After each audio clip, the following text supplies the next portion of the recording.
స్వతంత్రం లేక అనేక మార్లు చర్చలకు పోయింది. ఓసారి అంటాడు పాత బకాయిలు ఇవ్వనిగా మీకు అది వదిలిపెట్టుండి ఇప్పటి నుంచి ఇస్తామని చెప్తాడు.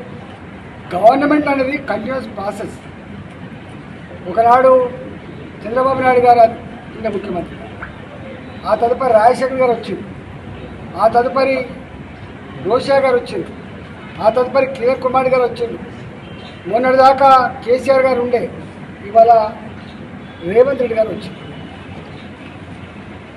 ప్రభుత్వాలు మారినప్పుడు నేను కట్టాల్సినటువంటి ఇంటి బిల్లు కట్టకుండా ఉంటుందా? నేను కట్టాల్సినటువంటి ప్రభుత్వ పరంగా ఏమైనా పే చేసి ఉంటే బాకీ పడుతూ ఉంటుందా? ట్యాక్సులు కావచ్చు, ఇంటి ట్యాక్సులు కావచ్చు, కరెంటు బిల్లులు కావచ్చు, ఇంకోటి కావచ్చు, ఏవి కూడా ప్రభుత్వాలు మారినప్పటికి కూడా పాత బకాయిలు కంటిన్యూస్ ఉంటాయి. అవి కట్టాల్సిన బాధ్యత. మరి ఎందుకో ప్రభుత్వానికి ప్రజలకు వర్తించే ఈ సూత్రం మరి ప్రభుత్వానికి వర్తిస్తా లేదా, వాళ్ళకు ఆలోచన ఉందా లేదా? వేరే ఘాటుగా మాట్లాడితేనేమో మమ్మల్ని తిడుతున్నారు, మమ్మల్ని తులనాడుతున్నారు, మమ్మల్ని ఎందుకో మా మీద ద్వేషంతో మాట్లాడుతున్నారని చెప్పి మాట్లాడుతున్నారు.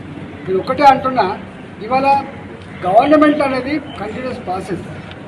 గతంలో ఉన్న ప్రభుత్వాలు పెట్టిన డ్యూ అయినా ఇవాళ వీలే అయినా తక్షణమే పే చేసి విద్యార్థుల తండ్రులు ఏ వేదన అయితే అనుభవిస్తుందో దాన్ని దూరం చేయాలని చెప్పి డిమాండ్ చేస్తున్నాం.